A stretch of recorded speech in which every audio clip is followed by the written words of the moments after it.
Lavish anniversary dinner, gold linens, chandeliers, and 100 guests. I'd paid for every detail. But when I arrived, my mother blinked in mock surprise. Sorry, you're not invited. Leave. Then my father added, get this beggar out as security approached. I walked away without a word. But back home, I quietly canceled every single payment, booking, and luxury, $62K worth. Within minutes, my phone blew up. 36 missed calls.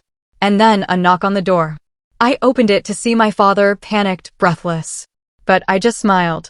Sorry, sir, this door is also invitation only. And I closed it slowly in his stunned face. The moment my father, with a look of pure disgust, told security to get this beggar out of here, something inside me shattered. I, Mackenzie Morgan, the one who'd spent over a decade as my family's personal ATM, who just paid an $18,000 deposit for their lavish 40th anniversary party, was being thrown out like trash. That night, I walked away quietly, but what I did next completely changed everything. If you've ever felt like your family's personal ATM, you know that searing pain, that deep injustice. Stick around to hear how I finally broke free from years of financial abuse. Growing up, being the middle child between my golden sister, Heather, and my spoiled younger brother, Eric, felt like existing in the shadows. My parents, Richard and Elizabeth, never even tried to hide their blatant favoritism. Heather, with her perfect blonde hair and cheerleader charm, had every tiny accomplishment celebrated with parties and expensive gifts. Eric, the baby, the only boy, could do no wrong, despite constantly getting into trouble. Then there was me, studious, responsible, always striving for the approval that just seemed to fall into their laps. When I brought home straight A's, Mom would just say, "That's expected of you, Mackenzie." When I won the state math competition in high school, Dad merely nodded and asked if I could tutor Eric since I was so good at it. I learned early on that I had to work twice as hard for half the recognition. This pattern only got worse as we got older. My parents paid for Heather's private university education, where she barely scraped by with C's. Me? I got a partial scholarship to State University and worked 2 jobs just to cover the rest. When I graduated with honors in finance, no one even showed up. There was a family emergency that day. Eric needed help moving into his new apartment. After college, I started at the bottom of a financial advisory firm, working 70-hour weeks to prove myself. Within 5 years, I'd built up a client base solid enough to open my own practice. My specialization in tech investments absolutely boomed in Seattle's market. By 30, I was making more money than I could have ever imagined. That's when the calls really started rolling in. Mackenzie, dear, your father and I are struggling with the mortgage since he cut back his hours. Could you help just this month? My mother's voice always had that tone, a mixture of entitlement and manufactured desperation. Just this month quickly turned into 6, then a year. Soon, I was paying their entire mortgage. Then Eric needed seed money for his first business venture, a food truck he abandoned 3 months later. Then his second, an app that never made it past the concept stage. Then his third, a coffee shop he lost interest in once the novelty wore off. Heather's wedding was a financial nightmare. As maid of honor, I was expected to pay for the bachelorette party in Vegas for 8 women. When I dared to mention my budget constraints, my mother pulled me aside. Your sister only gets married once, Mackenzie. Do you want to ruin her special day because you're being selfish with your money? The pattern was crystal clear. I was excluded from family gatherings unless they needed my checkbook. Last Christmas, I found out they'd all gone to Aspen for a ski trip only when they posted photos on social media. When I called my mother to ask why I wasn't invited, she simply said, "Oh, we didn't think you'd be interested. You're always working." Yet, 3 weeks later, Eric called because his car was being repossessed. I paid off the $12,000 loan. The anniversary party planning began 6 months ago. My mother called, unusually warm and friendly. Mackenzie, dear, your father and I are celebrating our 40th anniversary this year. We want to have a special celebration at La Maison. La Maison was the most expensive restaurant in Seattle, famous for private events and celebrity clientele. When I looked it up, I realized the rental alone would cost thousands. That sounds wonderful, Mom, I said, genuinely happy to be included. We'll need your help with the deposit, she continued, her voice taking on that familiar, expectant tone. It's $18,000 for the private dining room and initial catering. I swallowed hard. That was a significant sum, even for me, but I desperately wanted to be part of this family milestone. Of course, I can help with that. Perfect. I'll have the event planner call you for the credit card details. We're thinking about 60 guests. That's quite a gathering. Who all is coming? I asked, already calculating the final bill would likely exceed $50,000. Just family and close friends, my mother replied vaguely. We'll send you the details later. The details never came. Each time I asked about the event planning, my questions were deflected. Don't worry about it, Mackenzie, just focus on your work. We know how busy you are. 2 weeks before the event, I called my sister to ask what I should wear. Oh, Heather sounded surprised. Are you coming? I thought you'd be too busy. Of course, I'm coming. I paid the deposit. I said, confusion evident in my voice. Right. Well, it's formal. Black tie, she quickly changed the subject. I spent the next week finding the perfect dress, a classic black Valentino that cost more than most people's monthly rent.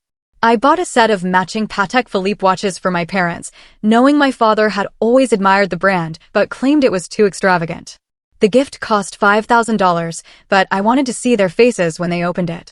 The event was scheduled for Saturday, April 24th. As the day approached, I felt a familiar anxiety. Despite all evidence to the contrary, I still harbored hope that this time would be different. This time, I would be welcomed as a daughter, not just a financial resource. How wrong I was. April 24th arrived with perfect Seattle weather, a rare sunny spring day with clear blue skies. I spent extra time getting ready, having my hair and makeup professionally done. The stylist curled my chestnut hair into elegant waves that framed my face. My makeup was subtle but polished, highlighting my green eyes, the only feature my mother had ever complimented. The black Valentino dress fit perfectly, accentuating my figure without being flashy. I paired it with simple diamond studs and the sapphire pendant my grandmother had left me, the only family member who had ever shown me unconditional love. The gift box with the watches sat on my passenger seat, wrapped in silver paper with a blue bow. La Maison was located in downtown Seattle, occupying the top floor of a historic building with views of Elliott Bay. I validated my car and walked into the marble lobby, excitement and nervousness battling in my stomach. The elevator attendant nodded respectfully as I stepped in. Private event for the Morgans, I told him. Top floor, ma'am, he replied.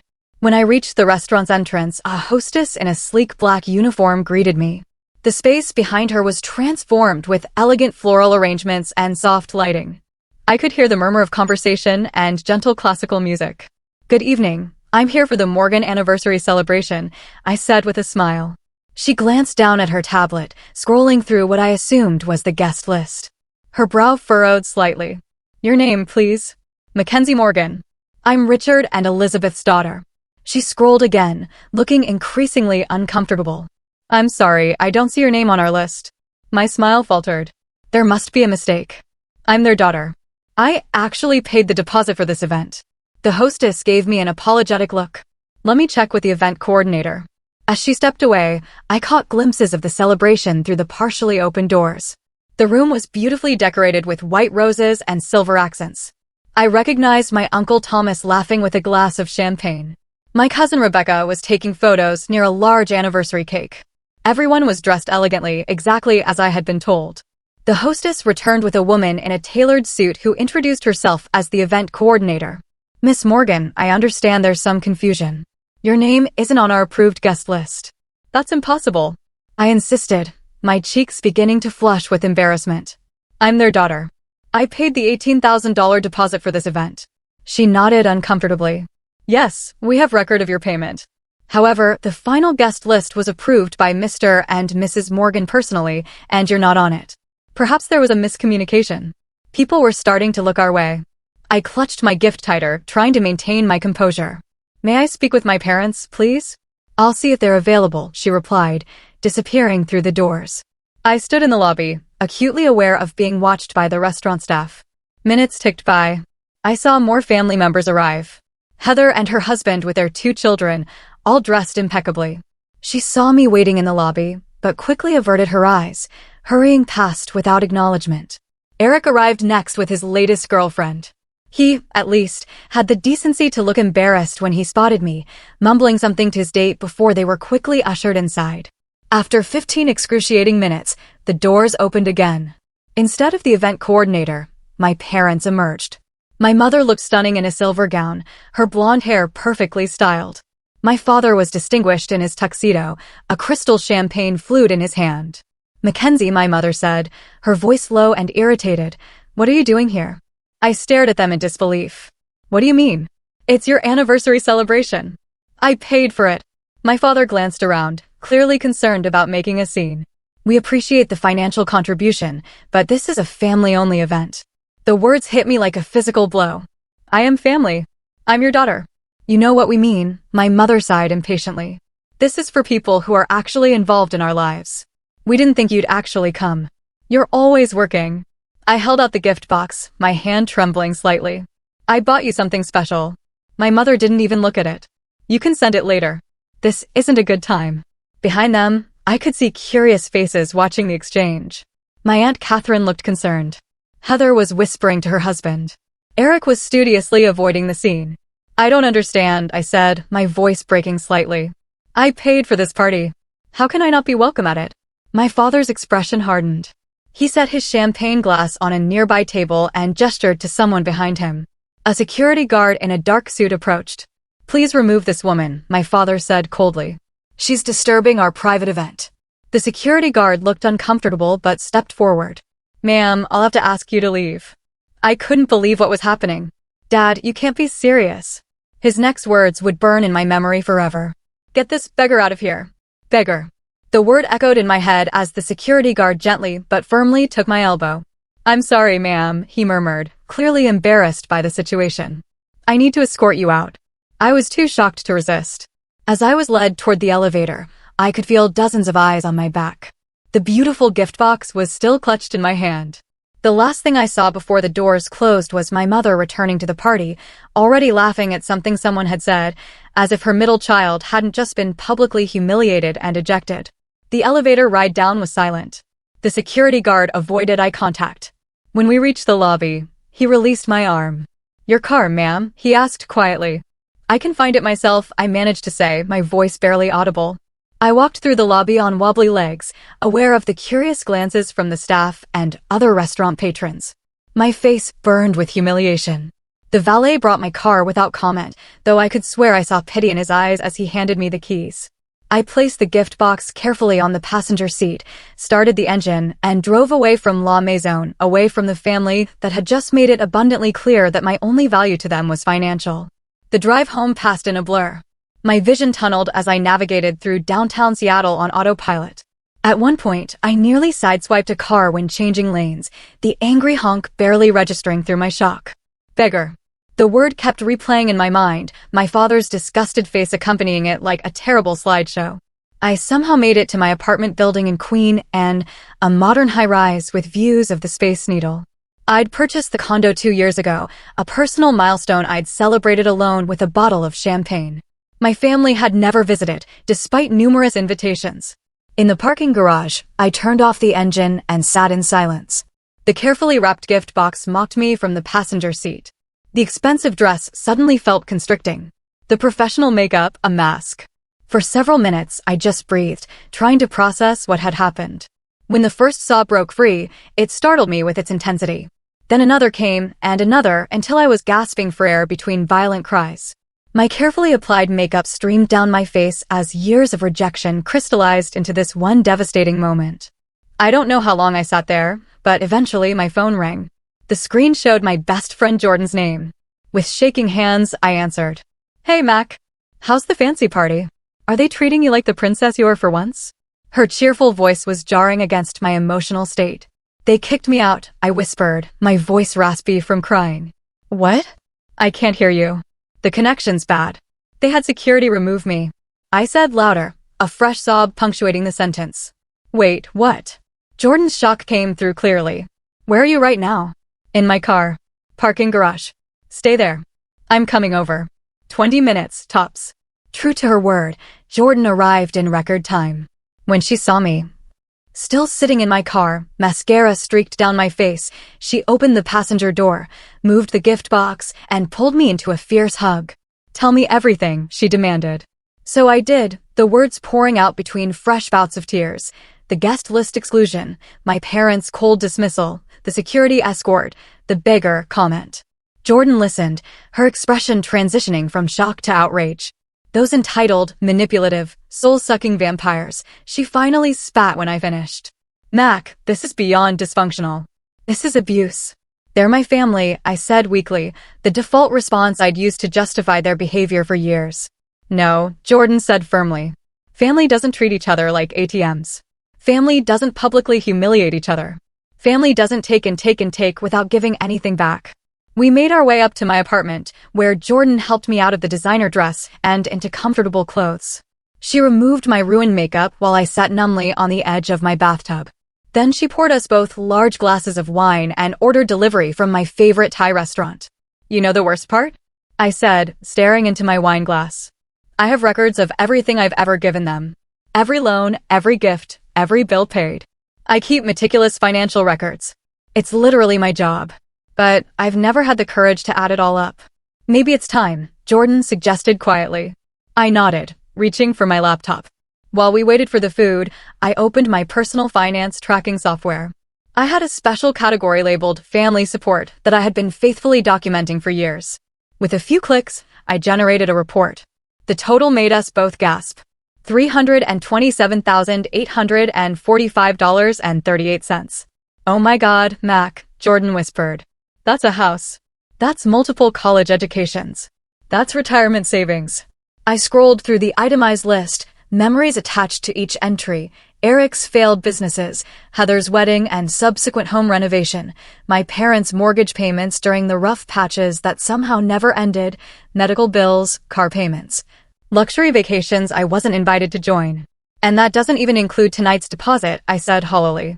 Something shifted inside me as I stared at the number. A quiet rage began to replace the hurt and confusion. I opened my credit card app to check recent transactions and discovered something that made my blood boil. They're still using my card, I said in disbelief. Look at these charges from today. Additional catering, $4,500. Premium bar package, $3,200. Anniversary cake from Celebrity Bakery, $800. They didn't even tell me, I whispered. They just kept charging. On a hunch, I opened Instagram. Sure enough, Heather had already posted photos from the event.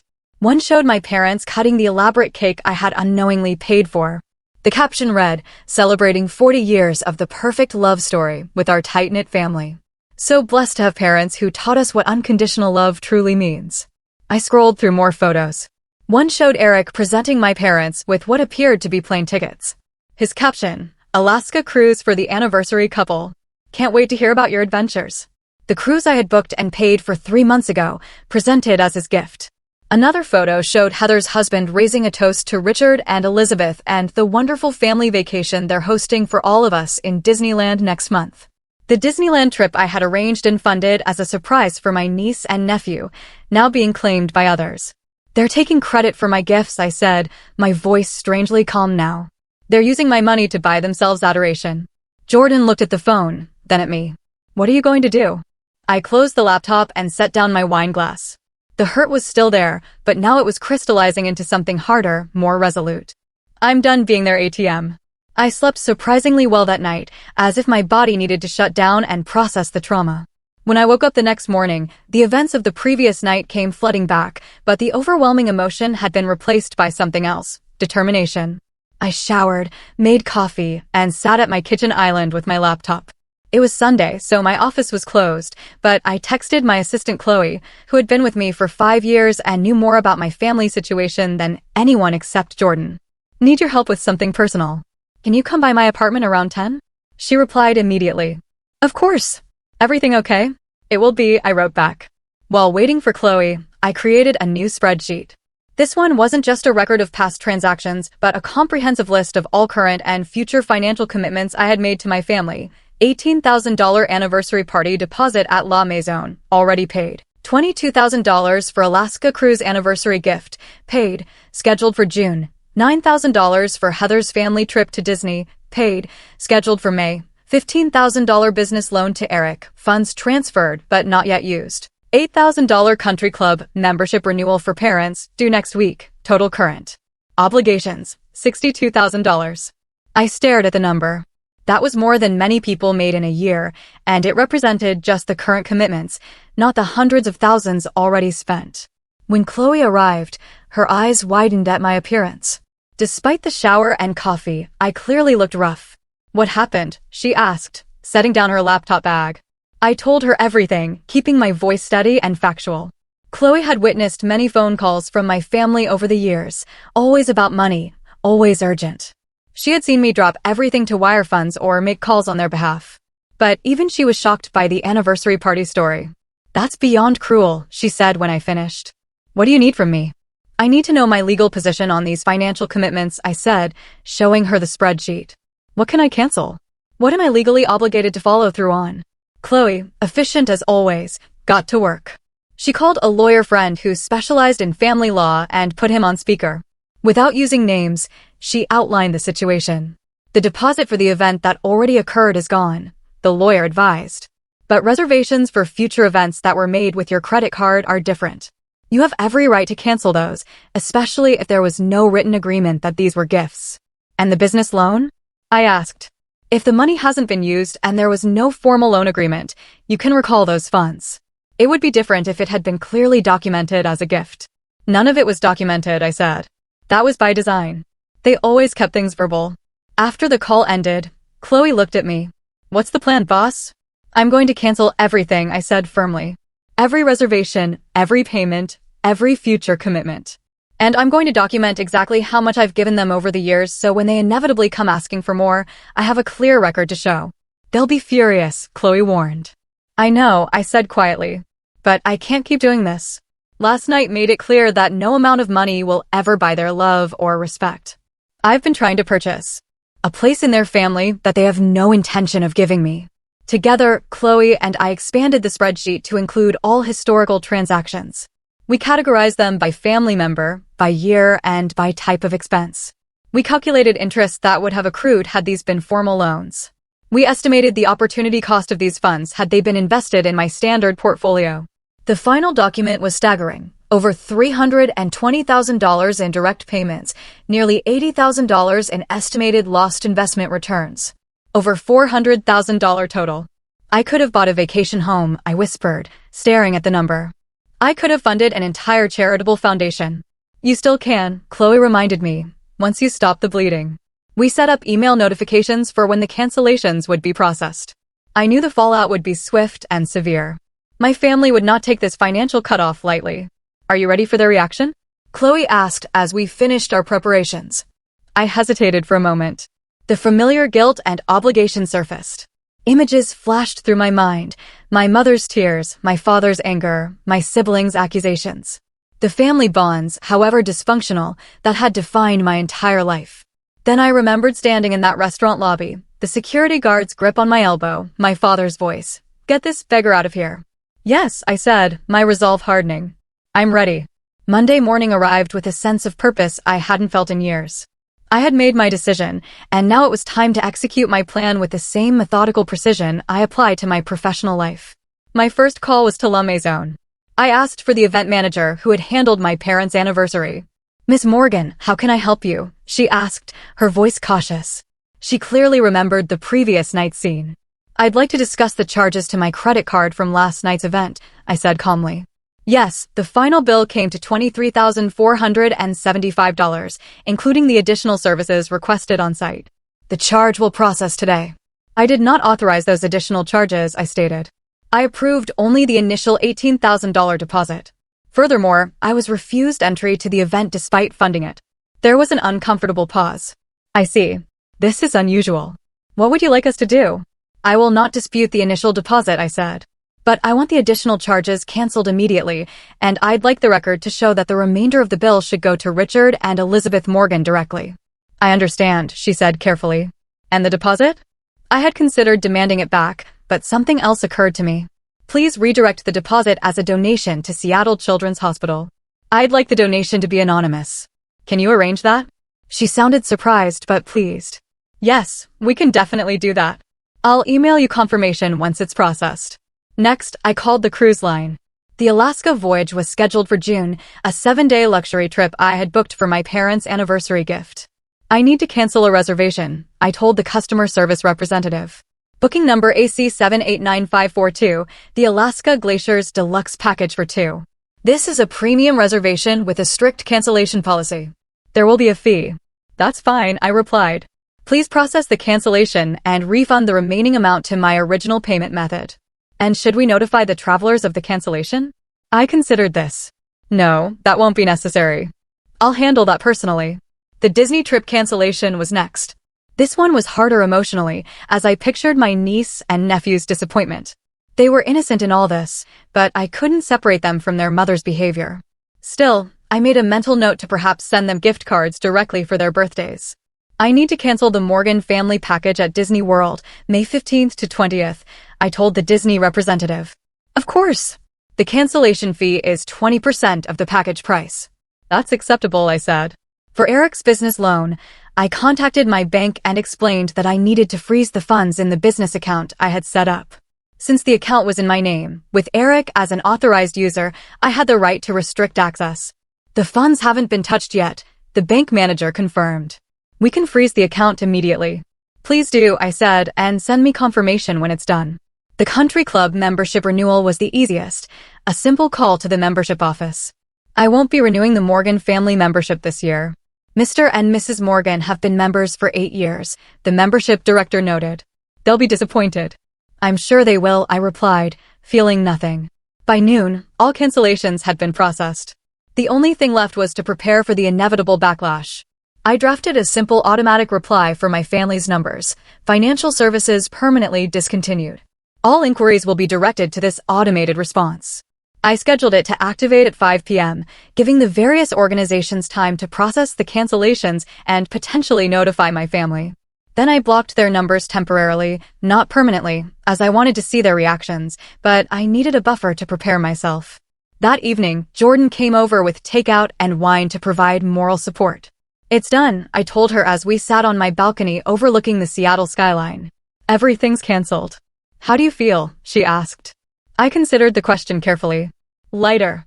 Like I've put down a burden I've been carrying so long I forgot what it felt like not to have it weighing me down.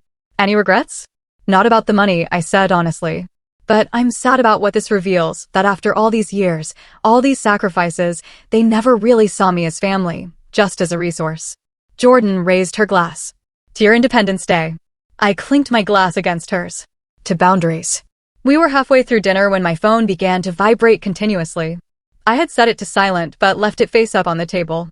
The screen lit up with notification after notification. Missed call from Mom, missed call from Dad, text from Eric.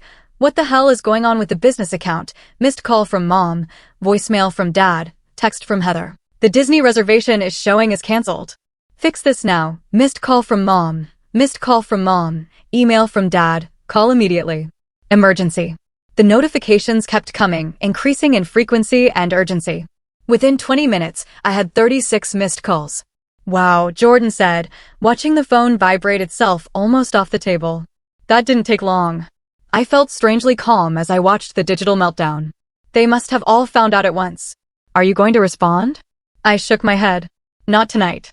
They need to sit with this feeling for a while, the feeling of having something they were counting on suddenly pulled away without explanation. Jordan gave me a look of admiration. You're handling this like a boss. I am a boss, I replied with the first genuine smile I'd felt in days. It's about time I remembered that. We finished dinner, and Jordan left around 9 p.m. I took a long bath, ignoring the continuing notifications from my phone. I slept deeply for the second night in a row, unburdened by the weight of impossible expectations. The pounding on my door started at 7 a.m. The aggressive knocking jolted me awake. For a moment, I was disoriented, but the angry voices in the hallway quickly reminded me of yesterday's events. Mackenzie, open this door right now. My father's voice, commanding as always. We know you're in there. My mother, shrill with indignation. I slipped on a robe and approached the door cautiously. Through the peephole, I could see my parents, Heather and Eric all crowded in the hallway. Their faces were contorted with anger, my father's complexion approaching dangerous levels of red. I took a deep breath and opened the door. What is the meaning of this? My father demanded, pushing past me into the apartment without waiting for an invitation. The others followed, creating a semicircle of fury in my living room. Good morning to you too, I said calmly, closing the door. I see you all got my messages. Messages? Heather shrieked. You canceled our Disney vacation without a word. Jackson and Emma have been looking forward to this for months. The cruise line called us, my mother added, her voice trembling with what I now recognized as manufactured emotion. They said our anniversary cruise was canceled. We'll be humiliated in front of our friends. We already announced it at the party. Eric stepped forward, his face twisted with self-righteous anger. You froze the business account. I have suppliers waiting for payment. You've destroyed my reputation. My father's voice cut through the cacophony. Fix this now. Whatever game you're playing stops immediately. They all stared at me expectantly, confident in their collective ability to bring me back in line. In the past, it would have worked. The guilt, the obligation, the desperate need for approval would have had me reaching for my phone to undo everything. But something had fundamentally changed inside me. No, I said simply. The single word landed like a bomb in the room. There was a moment of stunned silence before they all started talking at once again, voices rising in pitch and volume. You're clearly having some kind of breakdown, my mother declared. This is why you're always alone. Heather snapped. You're unstable. I'll sue you. Eric threatened. That money was promised to me. My father stepped close, using his height to try to intimidate me, as he had when I was a child. You will fix this mess right now, or you're no longer part of this family. I laughed then, a genuine laugh that stopped their tirade in its tracks. Not part of the family? When was I ever part of the family? When you needed your mortgage paid. When Eric needed another failed business funded. When Heather wanted a fairy tale wedding. That's not family. That's exploitation. I walked to my desk and picked up the printed spreadsheet Chloe and I had prepared. In the past 10 years, I have given this family $327,845.38. That doesn't include the additional $62,000 in current commitments I just canceled. I handed the document to my father, whose hand took it automatically. Everything is itemized there. Every payment, every gift, every loan that was never repaid, plus the calculated interest and opportunity cost. They stared at the paper, momentarily silenced by this staggering figure. We're your family, my mother finally said, as if that explained and excused everything. Family doesn't have security remove me from an event I paid for, I replied evenly. Family doesn't call me a beggar. My father's head snapped up. You're being oversensitive. It was a misunderstanding. I walked to my phone and played the recording I'd made in my car after leaving the restaurant, my voice tearfully recounting exactly what had happened, every word still fresh in my memory. Then, my father's voice, perfectly captured. Get this beggar out of here. Heather at least had the decency to look uncomfortable. Eric studied his shoes. My mother's expression hardened. You're taking things out of context, she insisted. You're right. I have been taking things out of context for years, I agreed. I've been interpreting financial exploitation as love. I've been mistaking my usefulness for belonging. That stops now. So what, you're just cutting us off? Eric demanded. After everything we've done for you? I turned to him, genuinely curious. What exactly have you done for me, Eric? He opened his mouth, then closed it again, unable to cite a single example. This is how it's going to be, I said, addressing all of them. I will no longer provide financial support of any kind to any of you. No loans, no gifts, no payments. You are all adults with jobs, homes, and resources. Figure it out. You'll change your mind, my father said dismissively. You always do. Not this time, I replied. This time, I have something worth more than your approval, my self-respect. You're being selfish, my mother accused. After all we've sacrificed for you. What sacrifices, Mom? Please enlighten me. When did any of you ever put me first? When did you ever show up for me when I needed emotional support, not just to collect a check? The silence was damning. You need help, Heather finally said. Professional help. On that, we agree, I replied. I started therapy last week. My therapist has a term for what's been happening, financial abuse. That's ridiculous, my father scoffed. You're the one cutting off your family when we need you. You need my money, I corrected. Not me. Never me. The conversation devolved from there.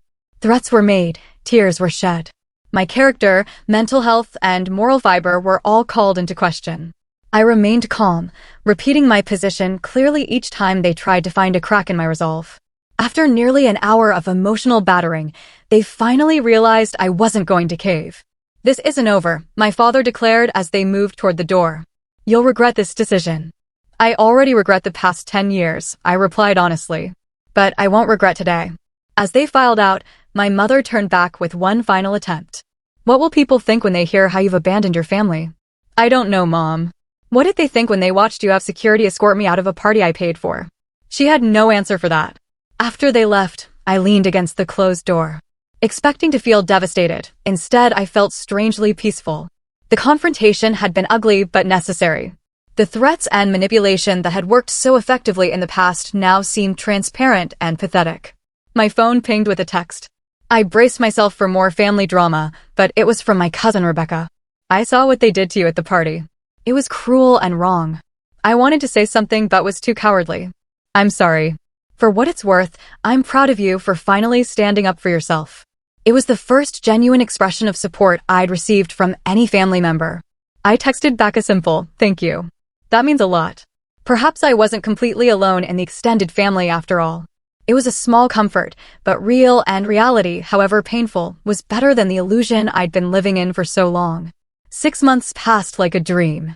Fall arrived in Seattle, painting the city in rich oranges and reds, the crisp air a metaphor for the clarity I'd found in my life. The immediate aftermath of the confrontation had been challenging. My family had tried various approaches to regain their financial foothold in my life. My father sent formal emails demanding repayment for all they had invested in raising me. My mother left tearful voicemails about medical issues that mysteriously resolved when I didn't respond. Eric claimed his business was failing because of me. Heather sent photos of her disappointed children, captioned with guilt-inducing messages about their canceled Disney trip. I maintained my boundaries through it all, focusing instead on my own healing journey. Dr. Melissa Chin, my therapist, had been instrumental in that process. Our weekly sessions helped me unpack decades of emotional manipulation and recognize patterns I'd been blind to. Family systems like yours don't develop overnight, she explained during one particularly insightful session. Your role as the provider was established early and reinforced consistently. Breaking free requires not just setting boundaries, but maintaining them through the inevitable pushback. The pushback had indeed been fierce. Flying monkeys were deployed, distant relatives and family friends calling to tell me how devastated my parents were, how I needed to reconcile before it was too late. I politely but firmly ended these conversations, refusing to justify my decisions to people who had watched the exploitation for years without comment. My professional life flourished as I redirected energy previously consumed by family drama. I expanded my client base, hired 2 new advisors, and was featured in a financial magazine. New friendships blossomed too. Through a support group for survivors of family financial abuse, I met Alana, Desiree, and Thomas, who understood my experience in ways even Jordan couldn't. Our monthly dinners became a safe space for sharing victories and setbacks in our parallel journeys. As October arrived, I faced my first holiday season with my new boundaries intact. Thanksgiving had always been a fraught occasion in the Morgan family, elaborate celebrations that I was expected to fund, but never fully welcomed into. This year would be different. I'm hosting Friendsgiving, I announced to Jordan over coffee one morning. Try and stop me, she grinned. Who else are you inviting? The support group crew, some colleagues, Chloe and her husband. And actually, my cousin Rebecca reached out again after her initial text of support. Rebecca and I had cautiously reconnected. She shared that my parents had spent years controlling the family narrative about me, painting me as cold, work-obsessed, and uninterested in family bonds. My public disinheritance, as they characterized it, had created fissures in the extended family, with some questioning the established narrative for the first time. Rebecca said she and her husband want to come, I continued, and possibly my Aunt Catherine, your mom's sister. Jordan raised an eyebrow. Brave woman. Apparently, she and Mom aren't speaking anymore. Catherine called her out about what happened at the anniversary party. The Friendsgiving dinner was a revelation. 16 people gathered in my apartment, none demanding anything from me except conversation and connection. Rebecca brought a homemade pumpkin pie and a decade of family gossip I'd been excluded from. Aunt Catherine arrived with an envelope. I should have given you this years ago, she said privately as guests mingled around us. Your grandmother asked me to pass it along after she died, but your mother convinced me to wait until you were more stable. She made air quotes around the last words, her disgust with the manipulation evident. Inside was a letter and a bank statement. I read the letter with growing amazement. My dearest Mackenzie, my grandmother had written, you have always been special to me, your intelligence, your kindness, your resilience. I see how your parents failed to appreciate these qualities, too blinded by their own needs to recognize your worth. I am leaving you this separate inheritance directly. Your mother doesn't know about it. Use it to build the life you deserve, not the ones they demand from you. I was waiting for you to stand up for yourself. When you do, Catherine will give you this letter. I have faith that day will come. All my love, Grandma Eleanor. The bank statement showed a trust in my name worth $175,000. It had been accumulating interest for 7 years since her death. She knew, I whispered to Catherine. She saw what was happening. Eleanor was nobody's fool, Catherine replied. She saw everything clearly, including your strength. She knew you'd break free eventually. News about my family trickled in through Rebecca and other channels. Without my financial support, certain realities had come crashing down. My parents had been forced to downsize from their large home to a condo. Eric's latest business venture had failed spectacularly without my emergency infusions of cash. Heather and her husband had canceled their kitchen renovation plans. There were consequences for me too. I was officially disowned, my name allegedly removed from their wills, not that there would be much to inherit. I was no longer mentioned at family gatherings. According to Rebecca, my mother had removed all photos of me from their home. Strangely, these developments caused me less pain than I had anticipated. The family I had desperately tried to buy my way into had never really existed. The love I had sought had always been conditional, based on what I could provide rather than who I was. In December, I received an unexpected message from my father. Unlike the angry demands of previous communications, this one was brief and subdued. Your mother and I are having coffee at Westlake Center tomorrow at 2. If you're available, we'd like to talk. I discussed it with Dr. Chen in our session that afternoon. What do you want to do? She asked. Part of me is curious, I admitted. Another part is afraid they'll try to pull me back in somehow. Those are both valid feelings. What boundaries would you need to make this meeting feel safe? I considered this carefully.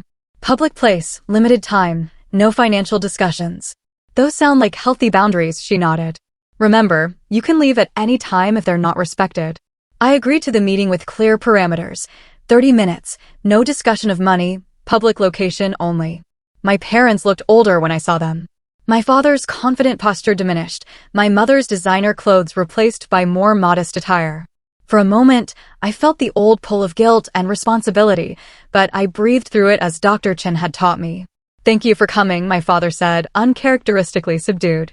The conversation that followed was stilted and superficial, weather, current events, careful avoidance of anything meaningful. Finally, as our agreed-upon time neared its end, my mother reached across the table. We miss you, Mackenzie. I met her eyes directly. Do you miss me, or what I provided? She withdrew her hand. My father cleared his throat. We've had to make some adjustments, he acknowledged. It's been challenging. I imagine it has, I said neutrally. Your sister's children ask about you, my mother added, especially at Christmas. I thought about Jackson and Emma, innocent in the adult drama. They can call me anytime. They're welcome in my home without their parents. My mother's tone sharpened. My boundaries haven't changed, I replied calmly. I'm open to rebuilding relationships, but not financial relationships. They exchanged glances, a familiar silent communication that had always excluded me. My father sighed. We should go, he said to my mother. To me, think about what family really means, Mackenzie. I smiled slightly. I have. Every day for the past 6 months. As they walked away, I realized something profound. Their power over me was gone. Not just financially, but emotionally. Their approval, so desperately sought for decades, no longer determined my worth. That evening, I hosted a holiday party in my apartment. Friends, colleagues, my growing circle of chosen family gathered to celebrate. Chloe brought her new baby. Jordan announced her engagement. Thomas from the support group shared that he'd finally sold his novel. As I looked around at these people who valued me for who I was, not what I could provide, I felt my grandmother's presence. She had seen this day coming. She had believed in my strength when I couldn't see it myself. The inheritance she'd left me remained largely untouched. I had established a small foundation with a portion of it, providing educational grants to young people estranged from family support systems. The rest waited for a purpose worthy of her faith in me. My phone buzzed with a text from Rebecca. Proud of you for today. Boundaries intact. Eleanor would be beaming. I smiled and rejoined my guests. The apartment was warm with conversation and laughter, decorated with lights that reflected in the windows overlooking the Seattle skyline. This was what real family felt like. Chosen. Reciprocal. Unconditional. The journey hadn't been easy. There would be more challenges ahead, more boundary tests, more moments of doubt. But I had found something more valuable than approval, more enduring than the false security of dysfunctional bonds. I had found myself. Have you ever had to set difficult boundaries with family or friends who saw you as an ATM rather than a person? Share your experience in the comments below. And if this story of breaking free from financial abuse resonated with you, please like, subscribe, and share with someone who might need to hear it. Remember, your worth isn't measured by what you provide others. It's inherent in who you are. Thank you for being part of this journey with me.